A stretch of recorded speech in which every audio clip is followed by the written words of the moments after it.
We are going to talk about the design process. So before we discuss the design process, it's very important to understand what does it mean by design. So the word design, it means that I have a concept and then I'm going to make many decisions in order to convert that concept into hard world reality. For example, let's say that I have an idea in order to build a vehicle or manufacture a vehicle that can travel on ground and travel on water is my idea. Now, the process in order to produce that type of vehicle is the design. So designing is a process of making many decisions that convert an abstract concept into a hard world reality. And it's important to understand who is called an engineer. So an engineer is a professional practitioner of engineering. It means that he is the one who's going to practice engineering, and through that process he's going to use mathematical and scientific training. He already got mathematical and scientific training in the university, and then he should be able to apply such knowledge together with his ingenuity in order to design and build complicated products, machines, structure, or systems, and thus develops solution for technical problems. So as an engineer, you should have mathematical and scientific training, and then you are going to be smart about them. You are going to use them in a smart way in order to make design for different type of machines and structure. Finally, you are going to come up with solution for a problem. So we as engineers, we are going to come up with solution for many technical problems through using the mathematical and scientific training. So what is the difference between discovery and design? Discovery, that means I get the first knowledge of something which is already existed. So I'm going to find information about something which is already existed. While in the design, we are going to create new things. In design, we are going to create new things. While in discovery, we are going to discover something which is already exists. The difference between discovery and design. Also, we need to differentiate between the science and engineering. In science is a knowledge based on observed facts. So I'm going to observe facts, something which is already existed. And then I'm going to test the truth arranged in orderly system that can be validated and communicated to other people. While in engineering, I'm going to create application based on scientific principles in order to make plan and build and direct and guide and manage or work on a system to maintain and improve our daily lives. So in science, I'm going to observe something which is already existed, while in engineering, I'm going to create application based on the science in order to plan and build and so on. And we need to differentiate between the scientists and engineers. So as a scientist, I'm going to see things as they are and ask why. For example, I'm going to say that I use steel and I use wood. Why the steel can sustain a load more than wood? So I'm going to ask and think about something as they are and ask why. Why not the wood cannot be stronger than the steel? So as a scientist, I'm going to do that. But as an engineer, I'm going to see things as they could be and ask why. For example, I'm going to say that why don't we have a vehicle that can travel on ground and also travel on water? Why not? So I'm going to think about things as they could be, not as they are, and ask why not? Why not we have a vehicle that can travel on ground and travel on water? is the difference between the scientist and engineer. So it means that the engineers who are those who are going to come up with the design. And also it's very important to learn about the history of the design. So design, it's not a new concept. It has been already existed for a million of years. So people have been designing things for a long time. An example for great designs from the past, we have the Great Pyramids in Egypt here, and we have the Mayan cities and temples in Mexico. I think most of you, they have heard of the Maya civilization. Here we have a building from the Maya civilization.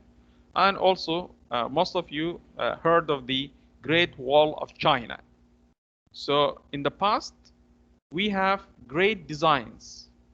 But how did they manage to come up with a great design? It was based on trial and error, not based on scientific principle and mathematical principle. It was based on trial and error. So we need to understand the steps in the design process. In order to come up with a design, you need to follow a certain steps to achieve that. So the steps in the design process, it means that the engineering design process is a series of steps that engineers follow to come up with a solution to a problem. So let's look at the steps of the engineering design process. The first step, I need to define the problem, which means that I need to know what the problem is and what is the benefit of the solution and who is need the solution. So I need to clearly know the aspects about the problem. Then I need to do background research, which means that I need to see existing solution for the problem, similar existing solution for the problem, and I need to avoid the mistakes that has been done in the previous solution. And of course, you need to avoid them. Also, I need to specify the requirements. I need to say that I have many requirements my solution should satisfy. And also I need to make brainstorm solution, which means that I'm going to think or come up with many solutions. And it's a mistake to focus on only one solution. I need to think of many solutions for my problem. Then I'm going to choose the best solution. Of course, the best solution is going to meet my requirements. Not only that, but also I need to develop the chosen solution, which means that I need to improve my solution even through the design process. Also, I need to build a prototype. I need to come up with a model to test my solution.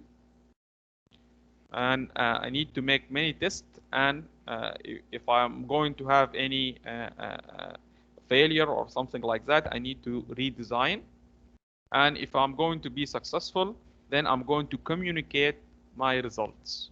Communicate my results, it means that I'm going to provide reports and documents for my solution. So let's look at the first step, defining the problem. The engineering design process starts when you ask the following questions about problems that you observe. First, what is the problem? Then, who has the problem? And then, why it's important to solve the problem. So, for example, you may want to build a bypass, and you need to know what is the problem exactly in order to build bypass. And who has a problem? Let's say that the city of Medina, who has the problem. and why it's important to solve the problem. For example, if I'm going to build bypass, then the movement of the car is going to be good in the city. Then I need to do background research. Then I need to ask, for example, if I'm going to construct a bridge, I need to look at those who built a bridge before me, and I need to see their solution, and I need also to see their mistakes, so that I'm not going to repeat their mistakes again. So I'm going to do background research in two major areas. If I'm going to have users and customers, I need to ask them about their experience. And also if I have existed solution, I need to study that solution.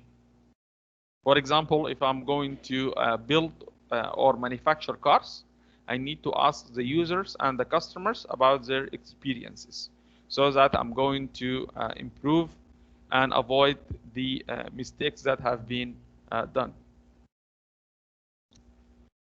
Also, I need to specify the requirements. Design requirements state the important characteristics that your solution must meet to succeed. So I have characteristics. For example, if I'm going to construct a bridge, let's say that I need to have a certain traffic volume. I need to achieve that. The construction, for example, should be done within 2 years. The cost of the project should be within a certain budget. So I have characteristics. My solution should satisfy these characteristics. So it's very important to specify the requirements before you embark on building your solution. Also, we have the brainstorm solution. We know that there are always many good possibilities for solving design problems. So if you think about it, it means that there are always good possibilities for my solution. So do not focus only on one solution. You need to expand your horizon.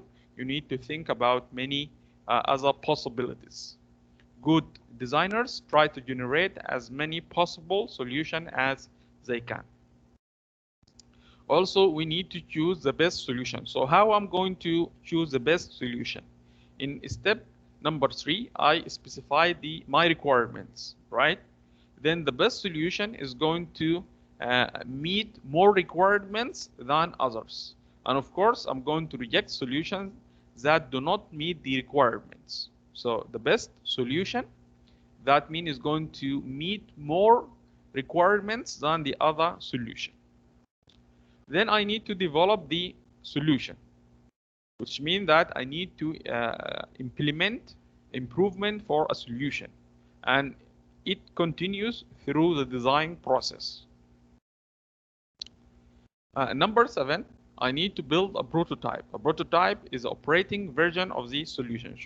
So you are going to make a model for your solution. For example, if you are going to manufacture a car, you need to come up with a prototype, and you need to test your solution to make sure that my solution is going to satisfy the specified requirements. And the prototypes are the key step in the development of a final solution, because it allows the designer to test how the solution is going to work. So I need to know that whether my solution is going to work or not by building a prototype. Then I'm going to test, of course, my solution. And of course, the design process involves multiple iteration and redesign of your final solution. You will likely test your solution, find new problems. So for example, my first prototype, when I'm going to test my first prototype, of course, I'm going to have difficulties. Okay, I'm going to have problems. So I need to solve those problems, and then I'm going to improve my design, and then I'm going to test again. So I'm going to test and redesign until I satisfy all my requirements.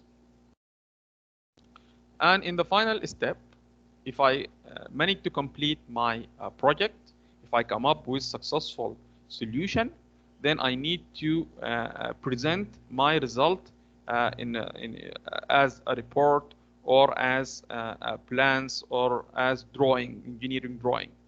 So professional engineers always do the same, thoroughly documenting their solution so that they can be manufactured and supported.